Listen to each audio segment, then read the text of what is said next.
Sud Radio, les vraies voix qui font bouger la France, 19h-20h, les vraies voix de l'emploi. Jérôme Laverny. Oui, Jérôme Laverny, on est ravis de le retrouver. Ça va, Jérôme? Bonjour. Ça va très bien. On est en forme, Très on est en forme. Il est toujours en forme, Jérôme. Les vraies voix donc de l'emploi avec notre expert, et c'est tout surtout, Jérôme Laverny, les métiers peu connus, pas connus, aussi le chantier de l'orientation scolaire et professionnelle était un grand oublié de la réforme de l'emploi. Ça, c'est une vraie question. En tout cas, les alertes se succèdent dans la presse, les discours des politiques jusqu'aux dirigeants d'entreprises alertent régulièrement sur la pénurie des candidats pour certaines expertises et plus largement sur des pans entiers de secteurs, du bâtiment à la restauration, en passant par la sécurité, la comptabilité et tout poste, bien entendu, confondu. Parallèlement, nombre d'entreprises ont bien compris que leur métier n'était pas assez identifié. On a vu fleurir des campagnes de communication à grand renfort de témoignages de collaborateurs. On ne compte plus les entreprises comme Carglass, à l'antenne même de Sud Radio. Une vaste campagne de Saint-Gobain a visé à ancrer cette marque employeur. D'anciens métiers persistent, oubliés, d'autres sont manifestement boudés par les jeunes et leurs parents. Pénurie de recrutement, grande démission, vaste mouvement de reconversion. Et s'il était enfin temps de se pencher sur le chantier capital de l'orientation scolaire et professionnelle. Et ben voilà, et au sommaire de cette émission, première partie, les métiers séculaires avec une chapelière par exemple, un tailleur de pierre ou un serrurier métallier. En seconde partie, on fera un point avec quelques entreprises qui offrent de formidables parcours professionnels de mécaniciens poids lourds, de conseillers automobiles après-vente ou de couvreurs. Et puis, puisqu'il faut parler d'avenir, les pistes à explorer, celles de l'accompagnement des agences d'intérim, des cabinets de recrutement, des jeunes demandeurs d'emploi. Et du concret pour la dernière partie, une jeune femme, après des études d'histoire de l'art, s'est orientée vers le métier séculaire d'ébéniste. Et on vous souhaite la bienvenue dans les VV de l'emploi. Avec nos invités aujourd'hui, ils sont autour de nous avec Virginie de Pierrepont. Bonjour, merci. Bonjour, merci. Enfin, même bonsoir. Vous êtes présidente de la GNFA, le Groupement National pour la Formation Automobile. Avec nous aussi Yves le Petit Corps, pardon. Bonjour, bienvenue. Vous êtes DRH du groupe Forestier et premier groupe français de véhicules réfrigérés. Et là, vous êtes en plateau et nous avons aussi à l'antenne aussi des amis qui vont venir nous rejoindre. Bonsoir Katia, vous êtes modiste chapelière après avoir été de nombreuses années enseignante. Tout à fait. Bonsoir, vous. Et bonsoir Maël et Sylvain, respectivement serrurier, métallier et tailleur de pierre, et conjointement prévôt des compagnons du devoir. Bienvenue à tous dans un instant. Juste avant, on va revenir sur l'actualité avec vous, Jérôme Laverny, sur ce mot de valeur travail qui aujourd'hui, tout le monde en a parlé. On dit que c'est une valeur de gauche, une valeur de droite. Est-ce qu'on peut politiser ce terme? Oui, et c'est vrai que les déclarations de la semaine dernière de Sandrine Rousseau m'ont fait tomber le peu de cheveux qui me restent sur le crâne, et c'est bien regrettable parce qu'il m'en reste bien peu. Alors bien sûr, je n'irai pas jusqu'à évoquer les références puisqu'on parle de quelqu'un qui est universitaire, mythologique. N'allons pas embêter Prométhée, n'allons pas embêter non plus des références historiques, Victor Hugo et dans Les Misérables. Cantonnons-nous à quelque chose de complètement trivial. Je voudrais simplement pour dire combien ce propos est stupide, aller ranger à droite ou à gauche ou au centre ou je ne sais où une valeur travail sur laquelle on reviendra parce que le sujet est trop passionnant, mais simplement me cantonner à quelque chose de bien plus trivial, la philosophie de la confiture de mûre. Oui, quand on offre à quelqu'un qu'on aime bien, qu'on aime beaucoup, une confiture de mûre, on peut se cantonner à aller dans un magasin, on peut même le commander sur Internet pour ne pas se fatiguer, puisqu'on a un droit à la paresse, c'est vrai, et puis comme ça, l'offrir toute faite. On peut même trouver des confitures de mûre sans pépins. Et puis on peut aussi arpenter les chemins, faire quelques kilomètres, se pincer les doigts dans les mûres, se les repincer en le faisant cuire les dites mûres et les offrir. Moi, j'aurais tendance à considérer qu'il y a là quelque chose de bien moins aristocratique que le droit à la paresse allié à cette histoire de valeur travail, et ça fait plaisir de pouvoir, et Dieu sait combien il y a avec le travail quelque chose d'énormément gratifiant, de faire plaisir, et c'est pour ça que dans le micro, c'est pour ça que tous les deux vous voilà, une confiture de mûre, c'est l'illustration par l'exemple, c'est ça, vivre la philosophie, penser sa vie et vivre sa pensée, c'est ce que préconise André Comte-Sponville. Pour en venir à nos métiers boudés, disparus, peu connus, je fais référence à un ouvrage, citons les titres, on parle de philosophes, Lufiri, Nicolas Bouzou, Sagesse et folie du monde qui vient, où il était question, Luc Ferry les évoque, un certain nombre de métiers qui ont disparu. C'est pas tout à fait ceux qu'on va évoquer aujourd'hui, puisqu'on a parlé de métiers séculaires. Philippe, savez-vous ce que c'est un homussier? un fabricant de manteaux de fourrure. Cécile, un quart d'heure. Un quart d'heure. C'est la moitié de la demi-heure. Qui démêlait les fils de laine ou encore un panneautrier. C'est quelqu'un qui fabriquait des chapelets. Bref, la France est riche de ces métiers. On va en évoquer quelques-uns. Ils perdurent pour certains. Ils disparaissent un peu plus pour d'autres. Ils sont porteurs de très nombreux recrutements pour certains que l'on va évoquer dans les entreprises. Et c'est pour ça que c'est important. Mais il ne faut pas simplement se cantonner à un bref passage dans le passé, comme je viens de le faire de façon un petit peu grotesque avec mon histoire de confiture de mûre. Il faut se projeter dans l'avenir pour évoquer ce thème si souvent oublié, effectivement, de l'orientation professionnelle. Eh bien, on va parler justement de ces métiers des entreprises qui ont peut-être du mal à recruter. On va commencer par vous, Virginie Pierrepont. Vous êtes groupement national pour la formation automobile. Il y a des métiers dont on parle peu. Quand on n'est pas dans le milieu de l'automobile, et même quand on est dans le milieu de l'automobile, il y a plein de métiers d'expertise finalement qui n'émergent pas. Et pourquoi ça n'émerge pas? C'est quoi le problème? Bien près du micro. Oui, alors l'automobile, c'est quand même un secteur particulier. On vit depuis de nombreuses années le car bashing, le Dieselgate. Oui. Donc on se rend compte entre autres, et on se rend compte qu'en fait les jeunes qui étaient très attirés par l'automobile commencent à s'en détacher. Et pourtant, dans l'automobile, dans la distribution automobile, on continue à recruter. On continue à recruter des vendeurs automobiles, mais le vendeur automobile d'hier n'est pas le vendeur automobile de demain qui va devoir argumenter, vendre un véhicule électrique ou un véhicule hybride. Nous recherchons aussi des conseillers clients après-vente. Ce sont les personnes qui vous accueillent lorsque vous avez une panne, lorsque vous réalisez l'entretien de votre véhicule. Ça, c'est vraiment du service. On est vraiment ça, c'est du service. Ouais. Et le commercial, le vendeur auto, il est aussi dans le service, il est aussi dans le conseil, puisqu'aujourd'hui, je ne sais pas si vous vous êtes posé la question, Cécile, aujourd'hui, si vous avez un véhicule à changer, vous achetez quoi? Aujourd'hui, bon nombre de clients ne savent plus ce qu'il faut faire. Absolument. Est-ce que j'achète un véhicule électrique? Est-ce que j'achète un véhicule hybride? Est-ce que j'ai encore le droit d'acheter un véhicule diesel? Est-ce que je comprends bien ce que veut dire hybride? Déjà. Oui. Entre le 48 volts, le rechargeable, ceci, le cela, c'est une usine à gaz. C'est une usine à gaz. Et donc aujourd'hui, est-ce qu'on sait à peu près combien le secteur de l'automobile, qui est très très très très large, combien de métiers? Est-ce que c'est quoi, une centaine de métiers peut-être? Oui, est-ce qu'on va... c'est ça. Oui, je pense qu'on n'est pas loin de ça. On a pas loin d'une centaine aussi de certifications, donc de diplômes, donc de formations. Les gros volumes aujourd'hui sont formés dans des centres de formation pour apprentis, donc c'est bien sûr les mécaniciens, les carrossiers. Aujourd'hui, il n'y a plus de carrossiers auto.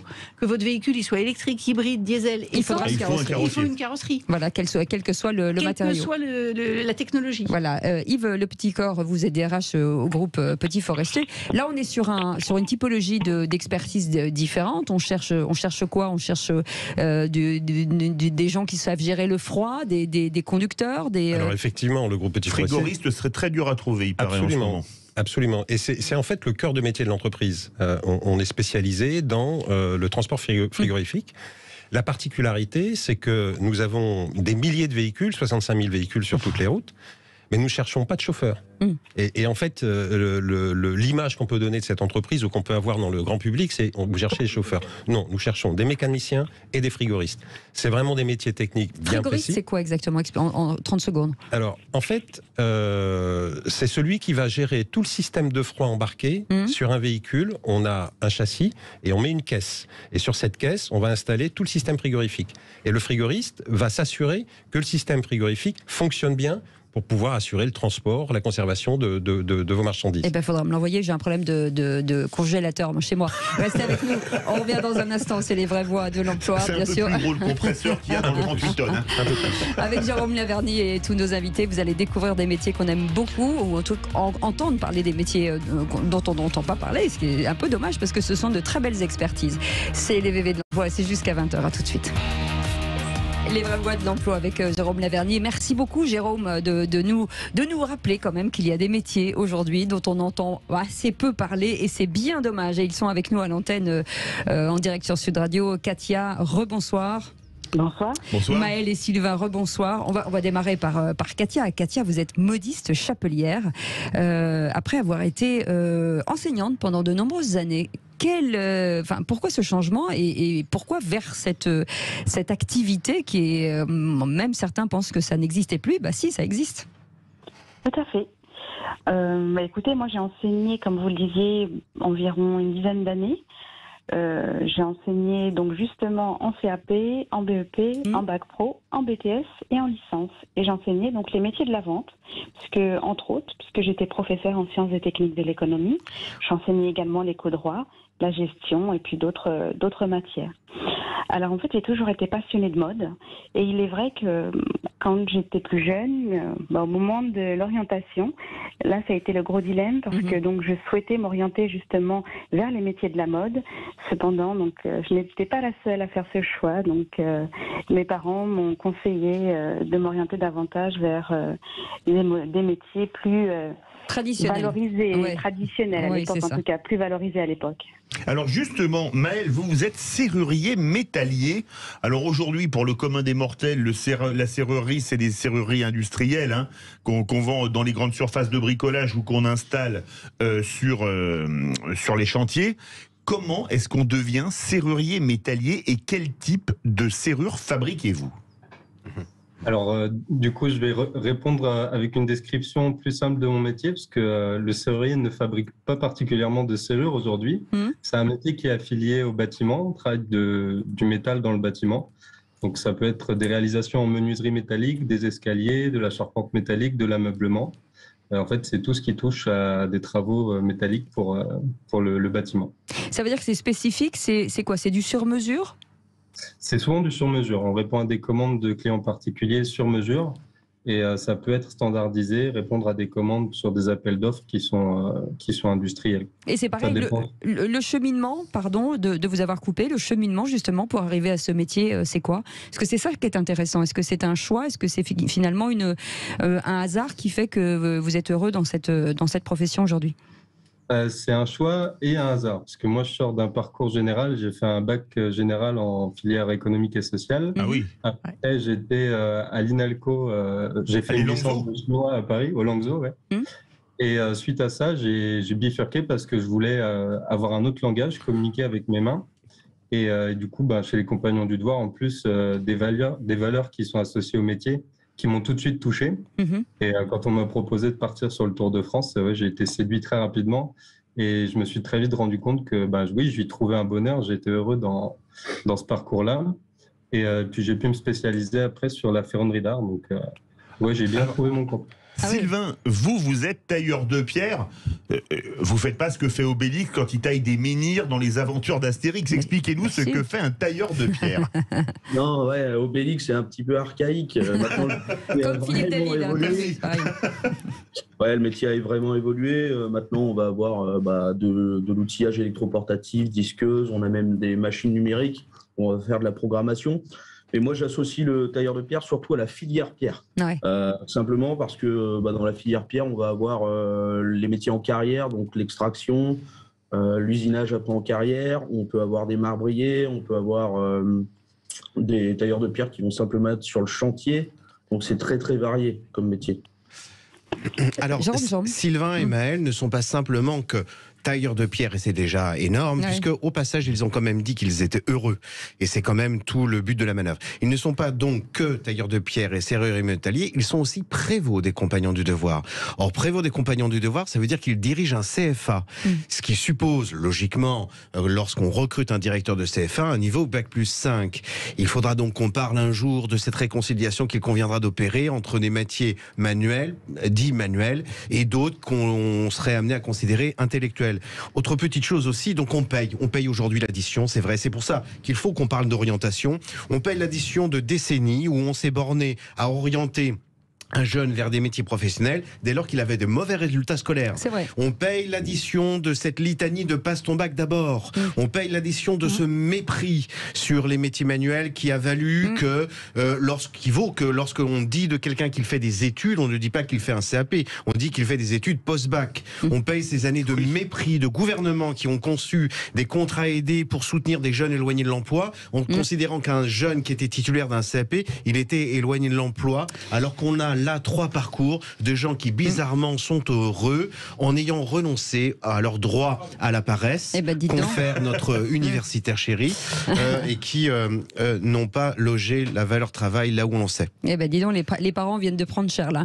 Avec nous, Sylvain, c'est pareil, votre parcours jusqu'au moment où on est tailleur de pierre, c'est quoi? C'est une rencontre avec les compagnons du devoir? C'est une réorientation, ou c'est à la base ce que vous vouliez faire? Moi, c'est une chance. Hein. C'est mon frère qui a rencontré les compagnons du devoir, qui a fait ce parcours, et du coup, la voie était un peu tout indiquée pour moi, quoi.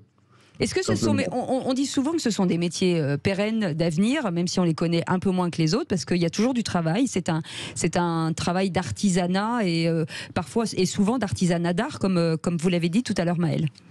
Moi, je pense que c'est un métier périn, déjà, ne serait-ce qu'en France. Hein, je pense qu'on n'a pas besoin d'aller bien loin pour chercher du monument historique. Hein. Surtout à Paris, par exemple, là, on baigne là-dedans. Donc, il y a du boulot partout. Exemple à Notre-Dame, c'est l'exemple tout bête en ce moment. Hein. Mais c'est très parlant.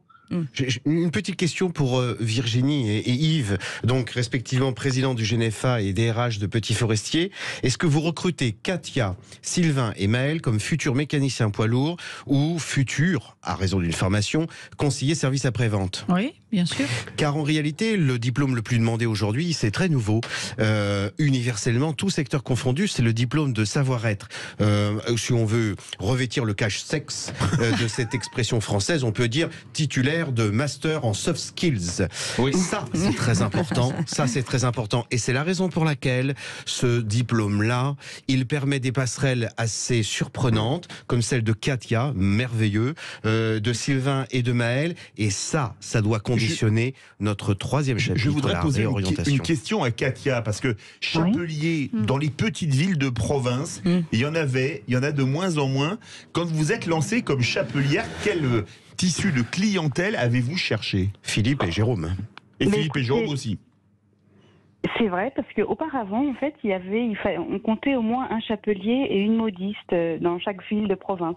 Oui. Et donc, avec le temps, donc ça c'est jusqu'aux années 50, et avec le temps, donc il y en a eu de moins en moins, malheureusement, et le métier tendait à disparaître.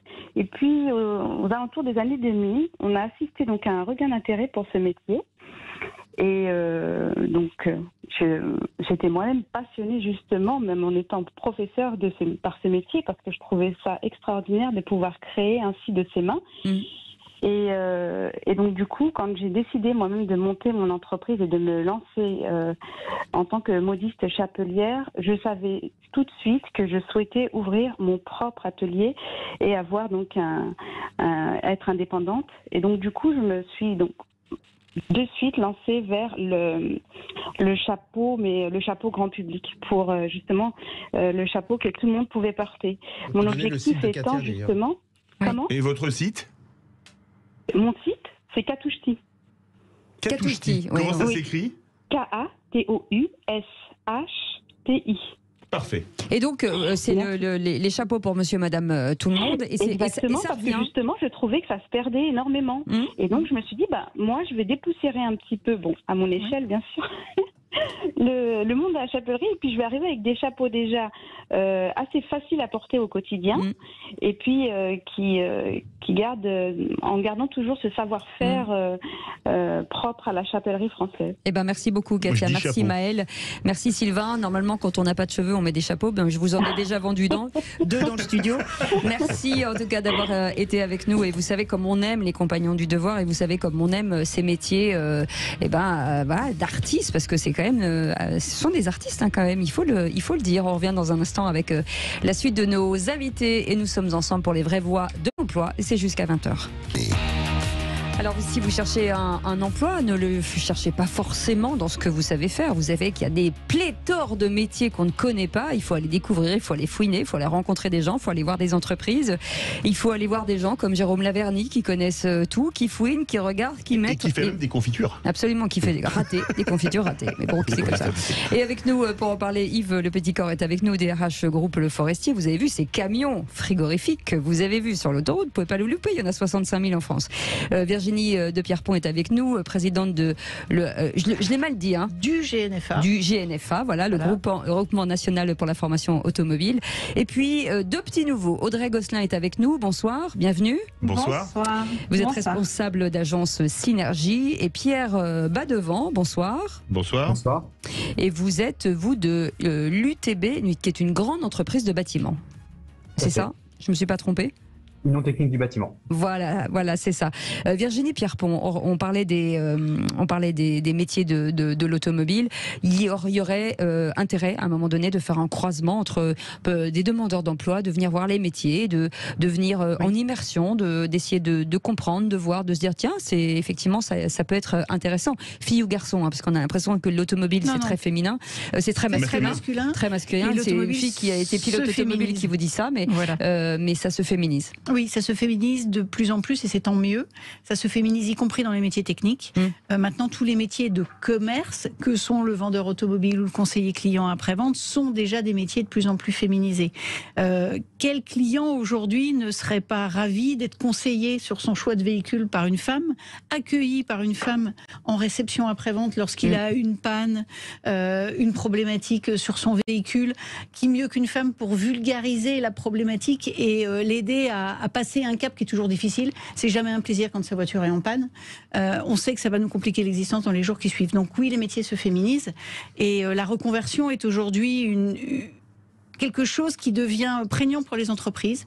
Les jeunes, on a eu une petite désaffection de l'automobile parce qu'aujourd'hui les jeunes sont comme leurs parents qui sont clients. On ne sait plus. On est sur d'autres mobilités. Voilà, on est sur d'autres mobilités. On a tendance à dire que l'automobile de toute manière c'est pas propre par principe.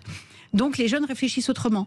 En revanche, on a des gens qui souhaitent se reconvertir et qui ont envie de venir vers des métiers manuels comme la carrosserie, dont je parlais, vers des métiers de commerce, parce qu'ils ont peut-être été dans l'hôtellerie-restauration et que le service client, ils connaissent. Donc le service client d'après-vente automobile, c'est parfaitement à leur niveau. Et c'est très important de le dire ce soir, car en réalité, il y a beaucoup de jeunes qui, par manque d'imagination, c'est pas leur faute, et de leurs parents également, s'orientent vers des filières très très connues comme le BTS NDRC. Les jeunes comprendront, je rentre pas dans le détail. En ayant la négociation, dommage que vous me posiez parce que j'ai oublié l'acronyme. Alors négociation commerciale, c'est ça. Oui, c'est ça, négociation commerciale pour faire bref. Mais voilà, en ayant la difficulté de retrouver une entreprise, en ignorant au passage qu'en réalité la formation impartie par le GNFA, mise en place par Virginie de Pierrepont, eh bien peut offrir un tiercé gagnant de la formation, du diplôme, de l'entreprise pendant la formation et d'un recrutement derrière. C'est pour ça qu'il est question d'orientation aujourd'hui. Je me permets aussi juste un petit truc avant peut-être de céder la parole à Pierre Badevant. J'ai rencontré un jour, moi, une douzaine de chaudronniers auxquels j'ai voulu poser la question individuellement du pourquoi, du comment ils étaient là. Chacun d'entre eux avait été orienté par quelqu'un de leur entourage familial ou amical. C'est donc bien qu'il est question de bouche à oreille. Ça tombe bien puisque depuis 2-3 émissions, il était question avec les vraies voix de l'emploi d'être un grand bouche à oreille. Absolument. Pierre Badevant, le bâtiment, l'automobile, on dit d'habitude en économie, quand le bâtiment va ou quand l'automobile va, tout va. C'est un milieu également très masculin, le bâtiment. Est-ce que vous avez les mêmes problématiques que Virginie de Pierrepont? Oui, tout à fait. Je reviendrai sur ce qui a pu être dit depuis le début de l'émission, sur les profils de candidats qu'on peut avoir, nous, en apprentissage. Si on a 10% de notre effectif qui est en apprentissage, c'est extrêmement important. Et quand on reçoit les candidats, ils nous disent pourquoi on leur demande pourquoi vous orientez vers le bâtiment. Ils nous disent j'ai de la famille dans le métier ou je suis en difficulté à l'école, au lycée, au collège, et donc on m'a orienté vers ces formations-là. Alors pourquoi pas, mais pour autant, je pense que l'apprentissage et nos métiers, les métiers du bâtiment, ne sont pas réservés à ces jeunes en difficulté, ou c'est pas non plus une filière par défaut. Je pense que c'est une filière ouverte à tous les profils, en réussite ou non dans la filière générale, aux femmes comme aux hommes, et qui permettent à chacun des perspectives de carrière. Voilà, tout ça pour tous les profils. Notamment nous, nos métiers sur lesquels on recrute, c'est le métier de couvreur. Nos couvreurs, ils interviennent aussi bien sur tous les pavillons, tous les bâtiments, jusqu'aux monuments parisiens. Et c'est un métier avec beaucoup de perspectives et beaucoup d'emplois dans toute la France. Avant de poser la question à Audrey Gosselin, avec vous, Yves Le Petit Corps, en fait, vous avez mené des actions pour recruter. Vous avez mis en place pas mal de trucs. Alors, on a beaucoup et on continue à recruter par l'alternance. C'est une voie qui est magnifique pour l'emploi des jeunes et on garantit à tous nos jeunes qui passent par l'alternance un emploi derrière en CDI. C'est le premier point. Le deuxième point, on accompagne régulièrement des jeunes ou des moins jeunes en reconversion professionnelle. Quand vous dites jeunes et moins jeunes, soyons clairs. Jusqu'à 28 ans ou plus de 28 ans. D'accord, c'est important de le dire. Voilà. Donc on est jeune jusqu'à 28 ans. Oui. On est encore. Non, moins jeune. Je me permettrai de le dire, un peu plus. Mais tous ces jeunes, en fait, tous ces moins jeunes, en l'occurrence en reconversion, on met en place des programmes de formation qui vont leur donner une qualification et un métier derrière. Et les métiers ont changé. Je vais juste rebondir sur ce que vous disiez tout à l'heure. Les métiers se transforment. Et donc, pour des mécaniciens, on peut recruter des mécaniciennes. Pour des frigoristes, on peut recruter des jeunes filles frigoristes. Et on accélère justement cet accueil des jeunes filles parce que le métier s'est transformé, parce que les outils sont transformés, les conditions de travail évoluent, et puis parce que le métier de mécanicien n'est plus, ne sera plus celui qui existait avant.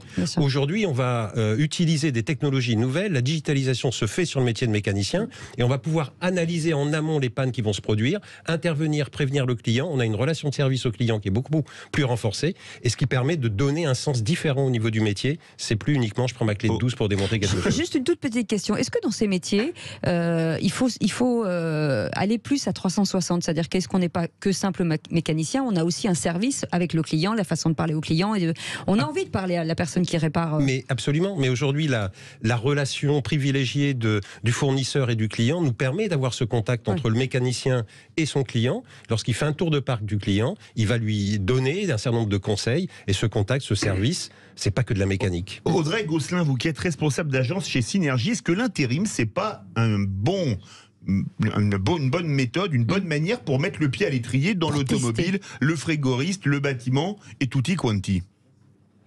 Alors oui, du coup, effectivement, vous avez dit beaucoup de choses intéressantes depuis tout à l'heure. Je vais rebondir aussi parce que Jérôme Lavernier. T'imagines, je me suis ennuyée depuis 3 quarts d'heure, là, c'est terrible. Non, c'est vrai que Jérôme Lavernier disait tout à l'heure qu'effectivement, quand on est à l'école, on ne nous parle pas forcément de tous ces métiers-là. Et d'ailleurs, quand on demande à un enfant ce qu'il veut faire plus tard, il va nous sortir tout un tas de métiers, sauf effectivement les métiers aujourd'hui qui sont en extrême tension et pour lesquels en fait on n'arrive pas à recruter. On est effectivement là sur des métiers qui sont, pardonnez-moi l'expression, qui sont pas forcément très sexy aux yeux du grand public. Et donc nous, notre rôle un petit peu aussi au quotidien pour répondre à la forte demande de nos clients, ça va être effectivement de pouvoir un petit peu partager les expériences. Et pour les candidats qu'on va rencontrer, qui peuvent être soit en reconversion professionnelle ou soit qui n'ont pas forcément de qualification, parce qu'on en a quand même aussi beaucoup, c'est de leur dire voilà, aujourd'hui il y a des solutions, qu'est-ce que vous avez envie de faire, qu'est-ce que vous aimeriez faire, et là derrière on va proposer, vous l'avez dit tout à l'heure, des formations, de l'apprentissage. On va se rapprocher aussi de nos clients qui sont aujourd'hui quand même plutôt ouverts à recruter un savoir-être et non des compétences, parce qu'à partir du moment où on a envie, du coup on arrive quand même à faire de belles choses. Donc oui, l'intérim c'est un vrai levier.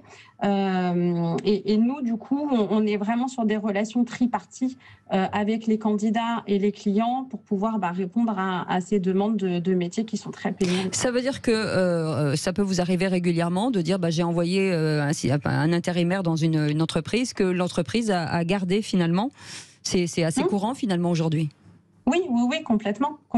Et puis du coup, on va aussi proposer, dire voilà, aujourd'hui, sur les compétences que vous voulez, aujourd'hui, on les a pas forcément sur le marché. Donc nous, voilà, on va proposer des formations avec nos partenaires sur des contrats d'apprentissage. Et là, pour le coup, effectivement, derrière, c'est des personnes qui arrivées au bout du système, en fait, se font embaucher chez nos clients. On a quand même de belles réussites, notamment dans le bâtiment. Où du coup c'est un bon créneau. Après on arrive quand même à trouver des candidats, des chaudronniers, des mécaniciens, des couvreurs. On arrive à les trouver. On a quand même un vivier candidat aujourd'hui qui est quand même conséquent chez Synergie, et en pré-recrutant en fait de façon constante, on arrive à avoir des candidats intéressants tout de suite qu'on va pousser chez nos clients. Oui, on en revient dans un instant. Le meilleur exemple, c'est Philippe David, il vendait du luminaire avant. Oui, hein, c'est dans l'éclairage public, absolument. Voilà. Je suis devenu journaliste radio à 50 ans. Et bravo, voilà comment on termine. J'étais directeur commercial. Passe ton bac, tu sais quoi d'abord. Allez, on revient dans un instant. Je l'ai eu il y a fort longtemps, au siècle dernier. Les VV, c'est jusqu'à 20h. Désormais lumineux. Oui. Si c'est pour dire ça, c'est pas la peine. Allez, on revient dans un instant, à tout de suite. Retour des vraies voix de l'emploi avec le grand ordonnateur des élégances. Ah bah c'est Grand Manitou. Mais non, Grand Manitou, Jérôme Lavergne. C'est le général. Et nous, on est rien à côté. Enfin, on connaît rien, nous. Et on nos pose des invités questions. du soir, on va les représenter. Yves Le Petit-Corps, DRH du groupe Petit Forestier. Virginie de Pierrepont, présidente du GNFA, le groupement national de la formation automobile. Pierre Badevant, responsable ressources humaines de UTB, c'est le bâtiment. Et Audrey Gosselin, responsable d'agence chez Synergie Intérim. Alors pour revenir sur ce qui a été dit avant la pause, et notamment par Audrey Gosselin, c'est vrai qu'il est temps peut-être que les pouvoirs publics et associatifs aussi, je les joins bien volontiers dedans, par humilité, jettent un coup d'œil sur l'efficacité et la rapidité que les entreprises posent dans les acteurs de l'emploi que sont les agences d'intérim et les cabinets de recrutement. C'est pas parce que ces gens-là sont du privé qu'ils gagnent des sous, qu'ils sont des méchants. Non, la rapidité et l'efficacité, c'est peut-être celle avec laquelle désormais, et l'inventivité, il va falloir que on rebâtisse, on fasse une véritable révolution de l'orientation scolaire et professionnelle, non pas tant seulement pour être des caisses enregistreuses de projets professionnels, c'est comme ça que ça fonctionne aujourd'hui. Que veux-tu faire? Qu'est-ce que tu aimes? Sauf qu'on ne fait pas toujours ce que l'on aime dans la vie, on ne fait pas toujours ce que l'on veut, et pour vouloir et aimer quelque chose, faut-il encore le connaître. Il faut qu'on ait donc la possibilité d'ouvrir le champ de l'imagination à nos jeunes et à nos parents. C'est un véritable travail, c'est un véritable chantier, c'est passionnant, et c'est les vraies voies de l'emploi. Il se drogue pas, il est comme ça dans la vraie vie. Pierre Badevant, vous qui êtes dans cette grande entreprise de bâtiment, quand on a des problèmes de recrutement, est-ce qu'on ne se remet pas en question en disant est-ce que c'est nous, est-ce que c'est est-ce qu'il faut qu'on s'adapte, est-ce que il faut que l'entreprise soit plus attrayante, est-ce qu'on vend bien nos métiers, est-ce que il y a un travail de fond à refaire peut-être aussi. Tout à fait, oui, un travail de communication, c'est le travail qu'on essaie de mener avec nos fédérations de métiers. C'est parce que c'est pas une seule entreprise qui va réussir à travailler ça. C'est communiquer. Nous, on se rapproche des lycées de nos territoires, des missions locales également, pour présenter nos métiers, aller chercher de nouveaux profils, mieux les vendre, faire comprendre que le métier a aussi évolué. Ce n'est plus le métier d'il y a 100 ans. Les conditions de travail se sont quand même améliorées.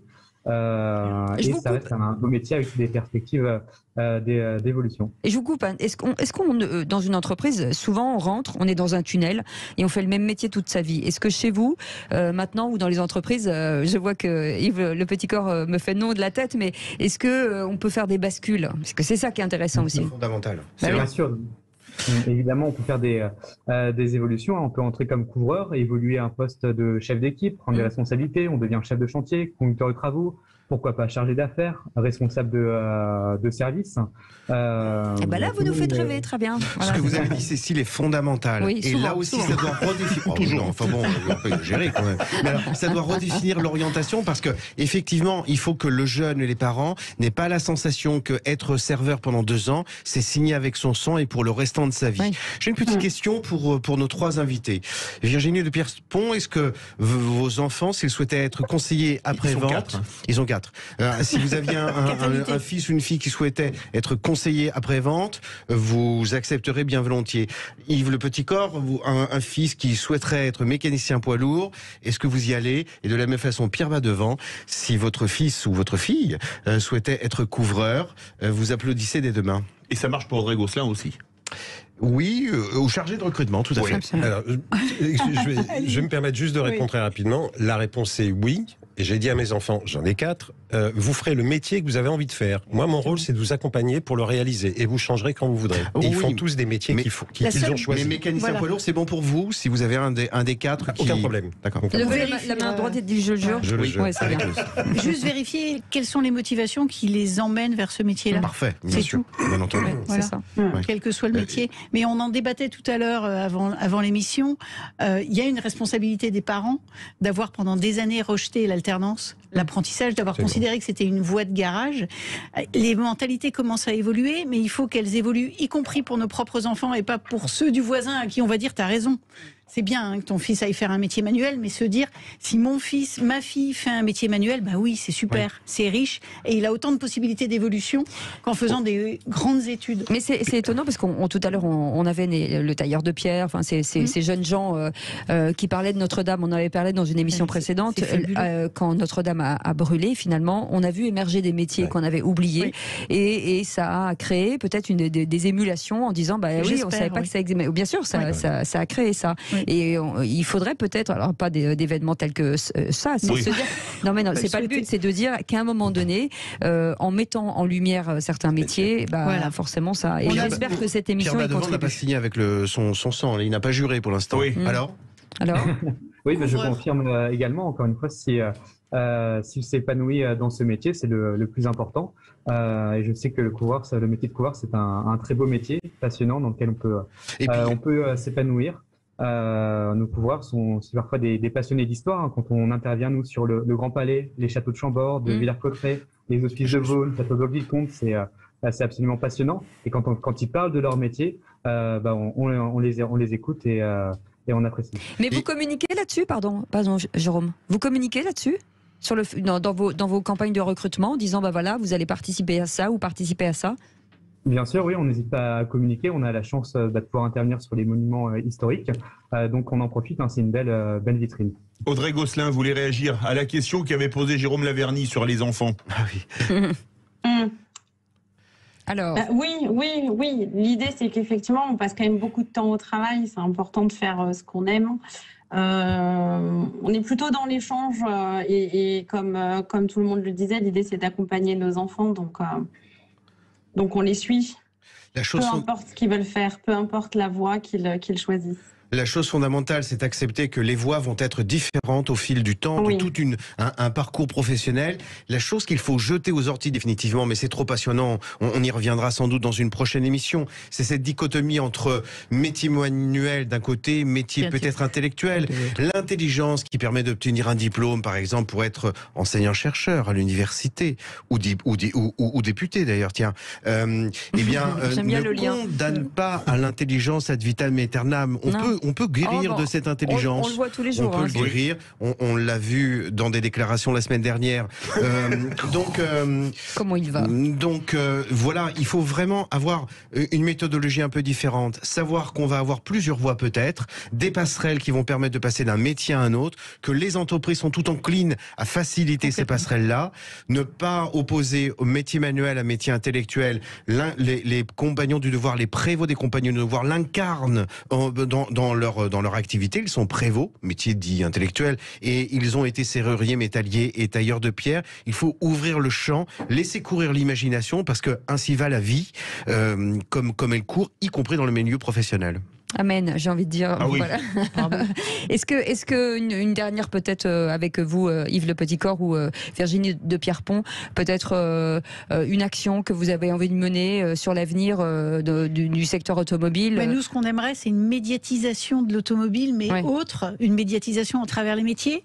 On rêve d'un top chef des carrossiers ou du meilleur carrossier de France. On en parlait avec Jérôme de l'impact que ça a pu avoir sur les entrées en CAP pâtisserie. Si nos métiers de couvreurs, de mécaniciens poids lourds étaient mis en avant de la même façon dans les médias par des émissions de télé-réalité, je pense qu'on aurait des résultats bien plus intéressants et on aurait moyen de les mettre en avant. Et un tout petit mot. Très rapidement, moi j'ouvre les portes de l'entreprise à des enseignants de collège, de lycée. Venez faire un stage chez nous, on vous accueille, on vous montre nos métiers, on vous montre comment on le fait, et puis vous en parlez aux jeunes et on viendra en parler avec vous. Voilà, merci en tout cas d'avoir été avec nous, Virginie de Pierrepont, Yves Le Petit-Corps, Audrey Gosselin et Pierre Badevant, et puis bien entendu nos Jérôme trois. Laverny. Et puis nos trois artistes qui étaient avec nous il y a quelques instants. Merci beaucoup Jérôme d'avoir monté cette émission.